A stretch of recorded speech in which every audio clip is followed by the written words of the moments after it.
자, 오늘 만나실 모델 도요타가 내놓은 오랜만에 내놓은 스포츠카죠. 수프라인데요. 국내에는 3리터 터보 사양만 들어와 있습니다. 원래는 2리터 모델도 있지만 본격 성능을 보여준다면 역시 3리터가 제격이겠죠.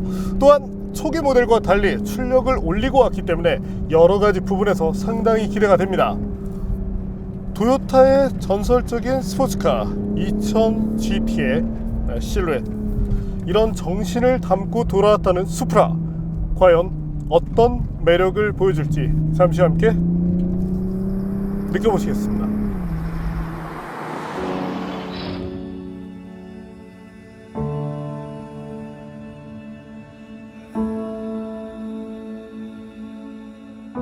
수프라의 역사는 도요타의 투도어 쿠페 셀리카에서 시작됩니다. 셀리카는 4기통 엔진을 얹은 입문형 스포츠 쿠페 역할을 했는데요. 여기에 6기통 엔진을 탑재해 강력한 성능을 내도록 개발된 것이 수프라였습니다.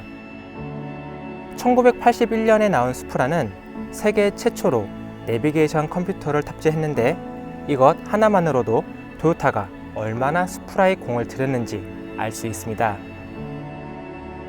그리고 영화 분노의 질주를 통해 우리에게 익숙해진 수프라가 있는데 바로 4세대 모델입니다. 오토뷰에서도 과거 이 차를 시승했던 적이 있습니다. 그리고 이 수프라는 현재도 속칭 괴물로 통합니다. 4세대 수프라가 나왔을 당시는 1번 튜닝의 전성기였는데요. 수프라에 장착된 엔진은 최대 1000에서 2000마력 이상의 성능까지 받아줬습니다. 엔진의 내구성이 받쳐줬기 때문이죠. 이런 튜닝들을 바탕으로 400m 드래그 레이스에서 5.9초를 기록한 적도 있습니다. 최신 기술로 만들어진 1600마력짜리 부가티 시론이 400m를 9초 초반대에 통과하니까 어느 정도인지 감이 오시죠? 지금 보시는 수프라는 5세대 모델입니다. 그런데 그냥 수프라가 아닌 GR 수프라라는 이름이 붙었습니다. GR은 가주 레이싱을 뜻하는데 도요타의 직속 모터스포츠 팀 명칭입니다. 도요타 아키오 회장은 모터스포츠를 좋아하고 직접 즐기는 것으로도 유명한데, 이 팀을 통해 경쟁에서 이기고 싶다는 의지를 반영하고 있습니다. WRC에서 현대차와 치열한 경쟁도 하고 있죠. 이 밖에 WEC, 르망 24시, 다카르 랠리를 포함한 다양한 모터스포츠에 참전하고 있습니다. 국내 활동은 미미하지만 국내 최정상 레이스 S6000 클래스의 바디를 제공하고 있습니다. 디자인도 범상치 않죠. 로드스터의 플랫폼을 사용했기 때문에 앞부분이 길고 뒷부분은 짧은 비율을 보여줍니다.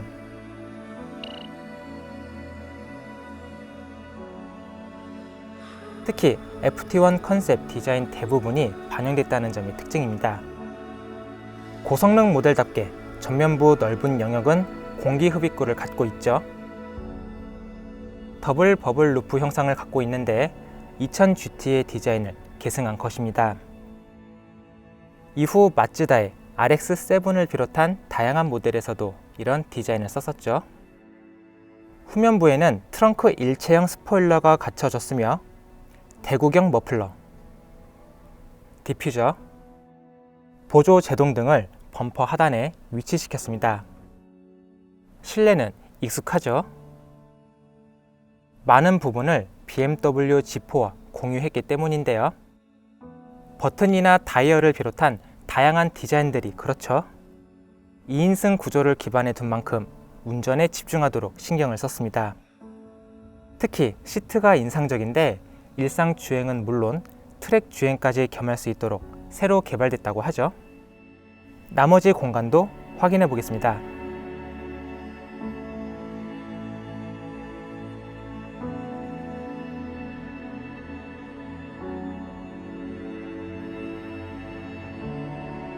수프라가 들려주는 소리는 어떨까요?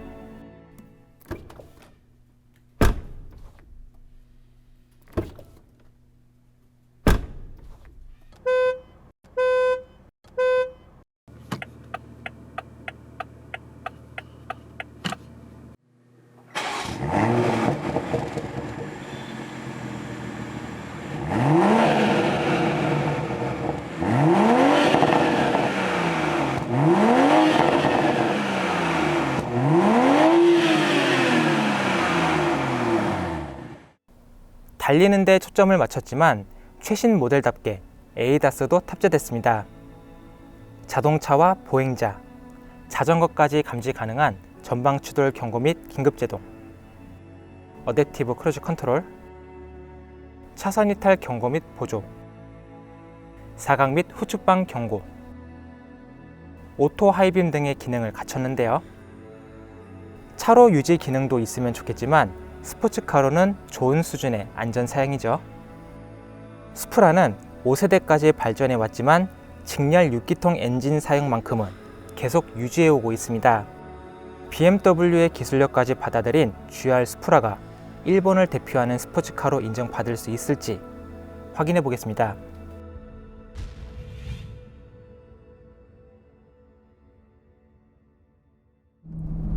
앞서 보신 대로 수프라의 디자인, 디자인 요소야 호불호가 갈릴 수 있지만 그래도 긍정적인 측면이 더 많지 않을까 싶습니다. 자, 부드럽게 달리고 있을 때 그럼에도 불구하고 스포츠카 특유의 그런 민첩성이 잘 드러나서 좋습니다. 자, 그리고 차가 달려나갈 때 뒤에서 들려오는 배기 사운드도 충분히 운전자를 즐겁게 만들어주고요.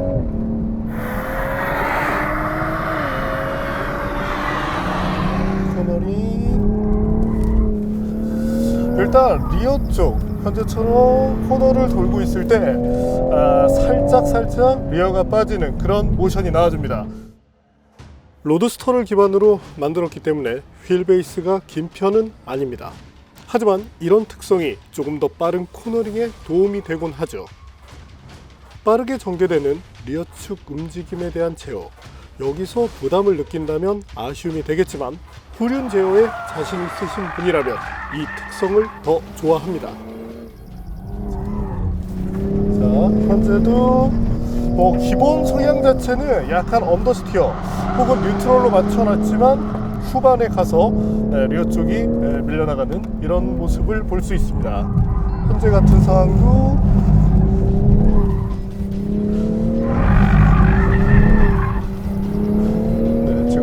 언더가 짙게 났었고요. 저속 코너였죠. 자, 그리고 핸들링 부분에서도 충분한 매력이 살아납니다. 자, 스티어링 휠을 끝에서 끝까지 돌렸을 때 이때 딱 두 바퀴만 돌아가죠. 스티어링 기어비가 얼마나 타이트하게 만들어져 있는지 볼 수 있고, 하지만 이것 자체가 아쉬움으로 작용할 수 있는 부분도 있는데 상당히 민감합니다. 때문에 차량의 스티어링, 이 기어비에 확실하게 익숙해지신 경우 조금 더 빠른 주행을 즐기시는 것을 추천드리고 싶네요. 하지만 민첩성에 있어서는 충분히 장점이 되는 부분이고요.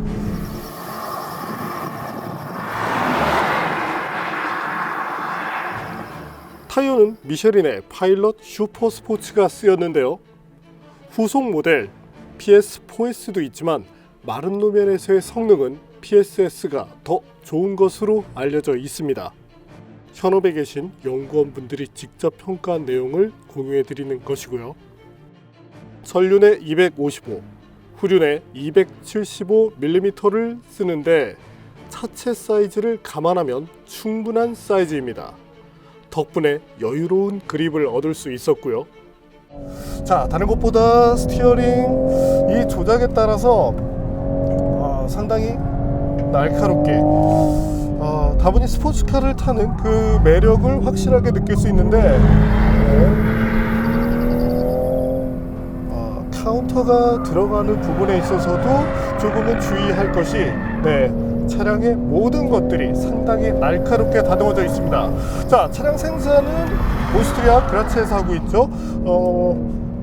이전에도 그 공장에서 다양한 모델들이 만들어졌는데 때문에 이 독일 BMW가 제공한 그 플랫폼을 바탕으로 토요타가 옷을 입히고 거기서 어떤 옷의 매무새 자체를 토요타가 한 번 더 튜닝해 줌으로써 현재 수프라가 완성되었다, 이렇게 보시면 됩니다.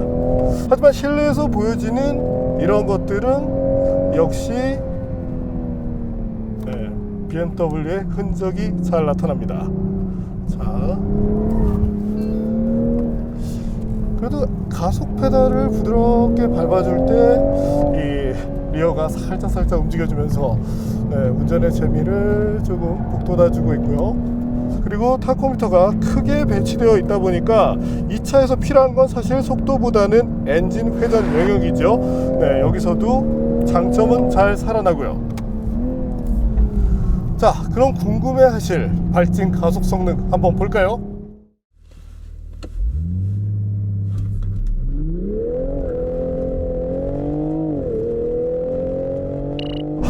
제조사 발표 수치가 4.1초인데 사실 이 차를 처음 받아서 저희가 운영을 하면서 딱 느꼈습니다. 누군가 일반유를 많이 넣었구나.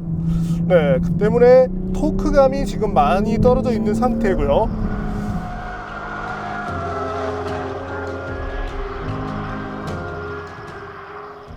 엔진은 BMW가 제공합니다. 고성능 지향 엔진이죠. 성능도 M40i급과 동일합니다. 하지만 고성능 엔진을 사용하는 만큼 메인터넌스 부분에 신경을 써주는 것이 좋습니다. 내 차는 소중하니까요. 물론 블럭 강성이라든지 이런 부분에서는 충분한 여유를 보여주고 있지만 이 BMW가 제공한 엔진 특성상 향후에 장기적으로 본다면 가스켓을 비롯해서 이런 부분을 꾸준하게 메인터넌스를 해줘야 제 성능이 나온다는 점 한 번 더 강조를 드리고 싶습니다. 자, 고성능 차는 일반 양산 차들과는 조금 다릅니다. 조금의 관심이 필요하다는 점, 이런 점들을 한 번 더 강조를 드리고 싶네요. 핸들링, 차량의 스티어 특성. 다만 이 서스펜션으로 말씀을 드린다면 현재 저도 노멀 모드로 서스펜션을 운영하고 있는데, 자, 노면이 약간만 거칠어도 차가 조금은 신경질적으로 변합니다. 순수하게 이제 서킷을 공략하기 위한 그 용도로서는 적합하지만 고속 주행을 비롯해서 일상에서는 스포츠 모드에서 요구되는 변속기, 엔진 이런 세팅은 스포츠로 운영을 하시더라도 서스펜션만큼은 노멀을 유지하시고 꼭 필요한 경우만 스포츠를 택하시라고 말씀을 드리고 싶네요. 현재 도요타 모델 중에는 가장 짧은 그런 댐핑 스트로크를 갖고 있기도 하고요. 스포츠카에서 중요한 제동 능력도 볼까요? 저희가 테스트한 결과 35m 후반의 거리를 보여주었습니다. 하지만 스포츠카에서 중요한 것은 단발적인 성능이 아닌 지속성이죠. 지속성으로 봤을 때 1m 정도의 편차를 보였는데요. 이 정도면 스포츠카로서 충분히 신뢰할 만한 수준이죠. 자, 도요타 수프라. 일단 스티어링 휠을 통해서 다루는 재미, 그 부분은 충분했고 조금 날카로운 맛이 있기 때문에 다른 스포츠카들보다 운전 난이도가 높은 것 역시 사실입니다. 하지만 이 차로 적응을 한다면 정말 다른 차들이 쉽게 느껴질 것 같은데요. 이제 고속 주행 능력을 확인해 볼까요? 자, 수프라와 함께 달려볼까요?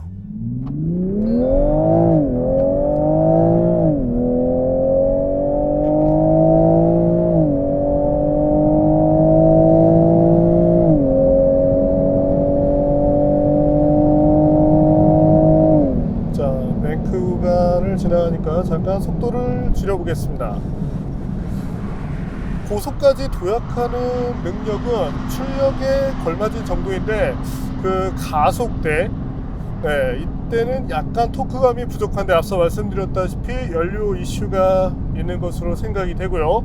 제 성능이 나온다면 저희가 BMW M340i로도 경험을 해봤지만 이것보다는 토크감이 좀 더 두텁게 나오면서 약간 더 빠른 가속을 내줄 것으로 전망을 합니다. 자, 킥다운 스위치를 완전하게 누르고 있는 상황에서는 괜찮은데 약간만 그 스위치에서 발을 떼주면 바로 기어를 내리는 그런 현상을 볼 수 있고 때문에 급가속 혹은 초고속 주행이 유지되는 환경을 원하신다면 이 패드를 통해서 운전을 하시거나 아니면 가속 페달을 정말 끝까지 계속 밟고 계시는 것을 추천드리고 싶네요. 자,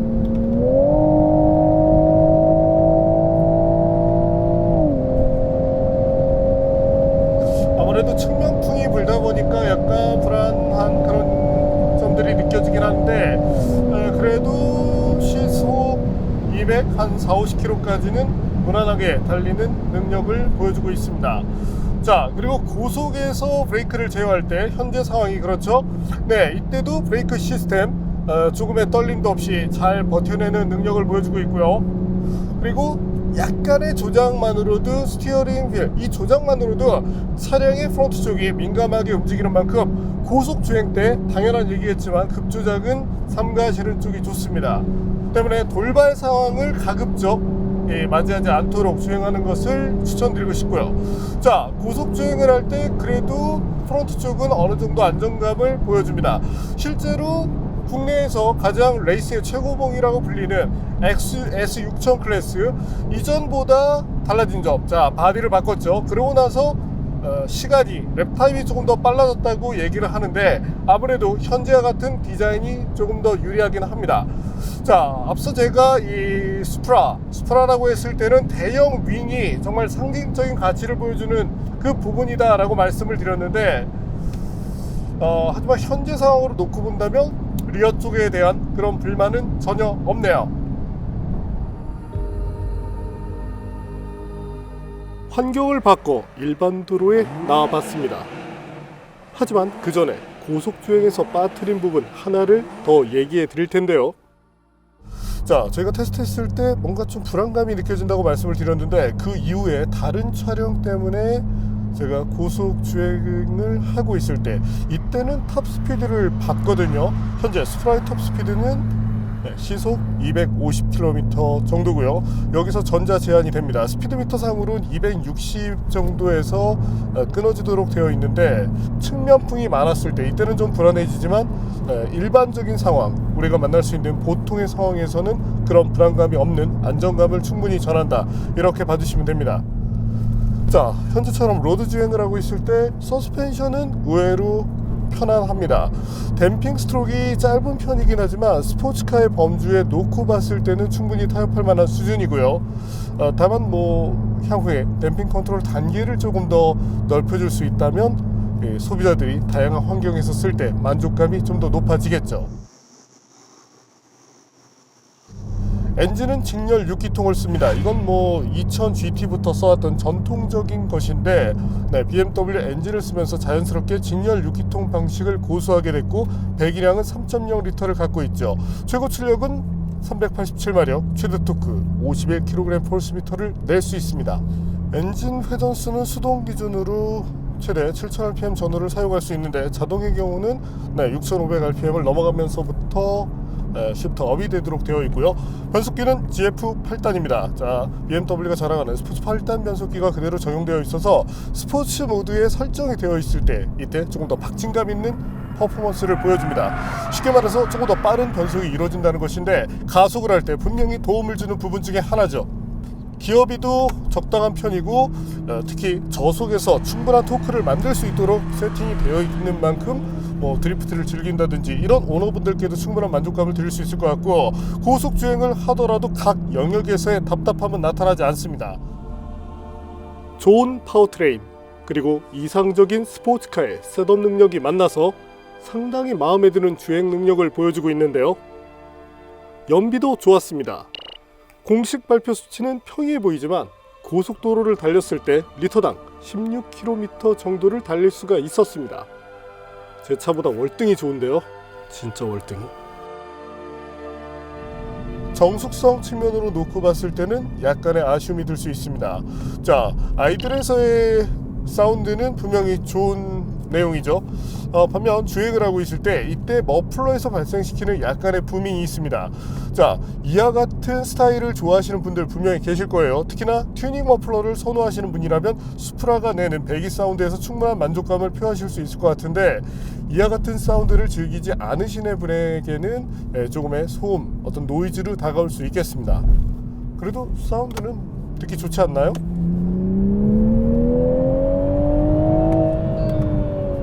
엔진의 회전 질감 역시 예술이고요. 이제 스티어링 휠을 이원일 드라이버에게 넘기겠습니다.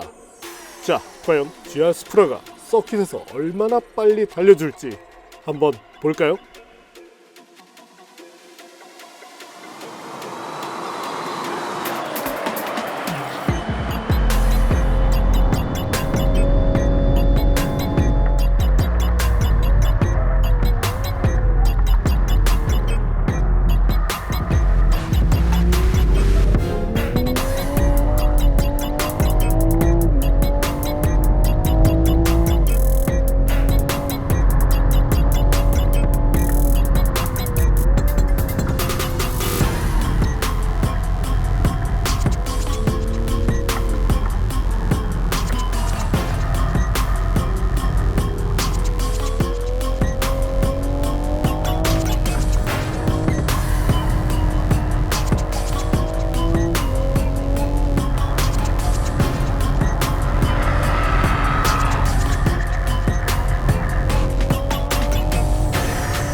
주행 감각은 되게 예민했습니다. 서스펜션이 엄청 단단했고 핸들링 반응도 되게 민감했어요. 그래서 처음 들어갔을 때는 레이스카를 타는 그런 느낌을 받았고, 레이스카 중에서도 이제 로드 홀딩이 잘 안 되는 편인 레이스카의 느낌을 받았습니다. 그래서 지금 여기 태백 서킷이, 제가 이 태백 서킷 최근 경험이 잘 없어서 원래 노면이 되게 안 좋아서 이런 건지 많이 통통 튄다. 그러니까 로드를 이렇게 잡고 가는 느낌이 아니라 이렇게 마치 제가 요즘에 서핑을 하고 있는데 바다에 서핑할 때처럼 이렇게 퉁퉁퉁퉁 이런 느낌이었어요. 그래서 처음에 탔을 때는 좀 불안한 감을 많이 느낄 수도 있을 것 같아요. 로드 홀딩이, 실제로는 로드 홀딩이 안 되진 않는데 잘 되는데 로드 홀딩이 잘 안 될 것 같은 그런 느낌.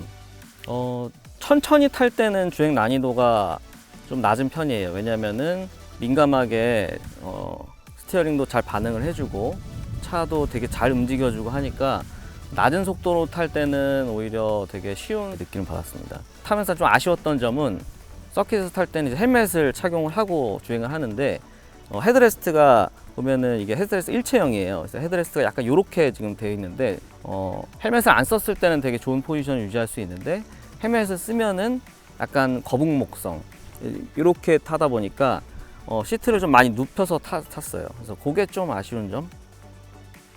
대부분의 대중분들은 서스펜션 좀 그러니까 스포츠 드라이빙을 즐기는 분들이 서스펜션이 단단한 걸 좋아하세요. 그래서 보통 순정에서 만족을 못 하시고 서스펜션을 이제 외부에서 다시 튜닝을 하시는 분들이 많더라고요. 근데 지금 이 수프라는 그럴 필요가 전혀 없다는 점. 충분히 서스펜션이 순정으로도 아주 단단하다. 그리고 브레이크도 제가 3렙 동안 어택하는 동안에 전혀 밀리는 모습을 보이지 않았어요. 여기 태백 서킷이 세이프티 존이 없기 때문에 첫 코너에서 브레이킹이 상당히 부담이 돼요, 드라이버한테. 그럼에도 불구하고 첫 코너에서 일정한 브레이킹 포인트로 3번 어택하는데 전혀 문제가 없었습니다.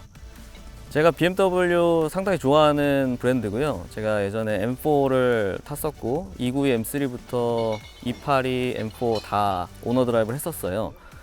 BMW는 이 서킷에서 좀 빠른 빠른 타임 어택을 하는 데는 사실 M은 순정 상태에서는 잘 맞지는 않은 차예요. 왜냐하면은 생각보다 차가 크고 생각보다 차가 좀 무겁게 느껴져요.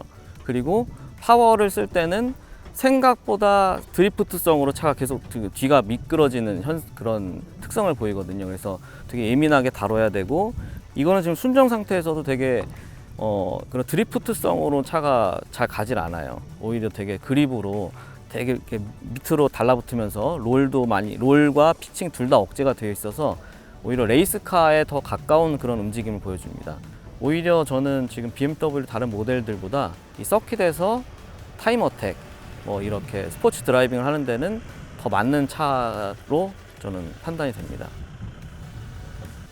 서스펜션을 지금보다 좀 더 소프트하게 하면은 제가 좀 더 어택을 더 볼 수도 있을 것 같아요. 그러니까 지금 롤이 먹었을 때 타이어가 완전 이렇게 미끄러지는 느낌이 안 받을 정도로 차가 되게 롤이 없더라고요. 그래서 오히려 약간의 롤 정도는 좀 있는 게 기록 단축에는 좀 더 좋은 영향을 줄 수도 있을 것 같아요. 근데 물론 그건 해봐야겠죠. 그래서 댐핑 컨트롤 값을 노멀에 맞추고 한 번 더 달려봤습니다.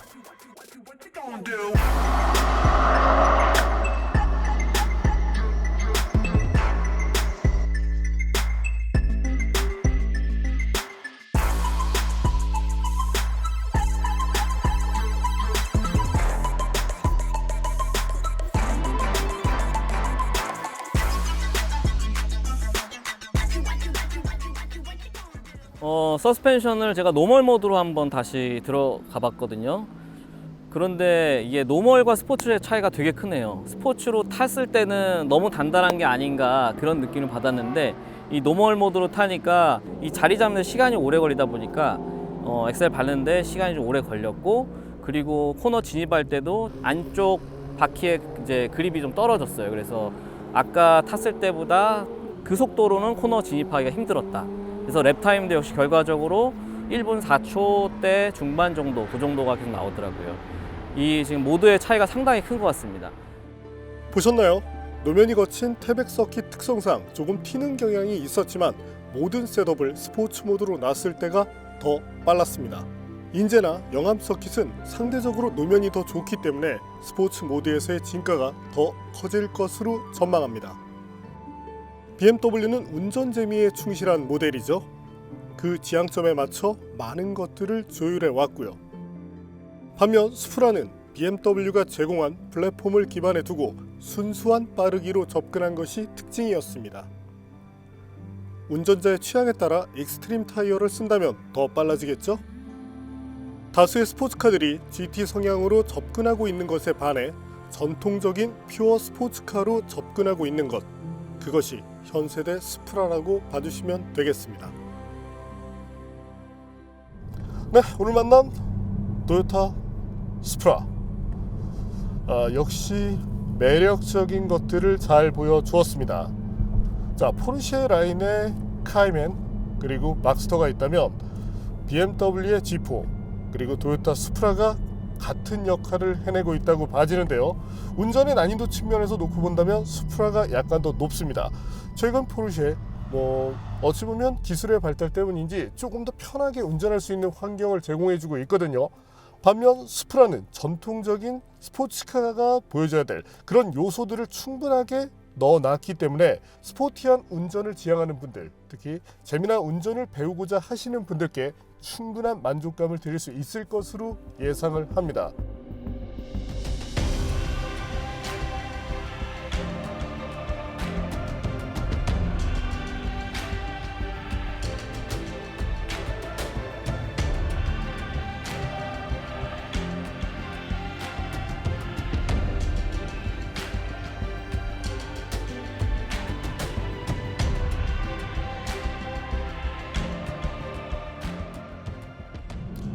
가격적으로 보더라도 미국 시장 현실을 봤을 때 현재 우리나라에 제시된 가격 자체가 크게 높다고 생각되진 않습니다. 다만 BMW 배지와 토요타 배지 간의 차이가 있지만 이 차가 가지고 있는 그런 본질적인 부분에 대해서 충분히 이해를 하신다면 수긍할 만한 가격을 제시하고 있다, 이렇게 생각하실 소비자들이 더 많지 않으실까 싶네요.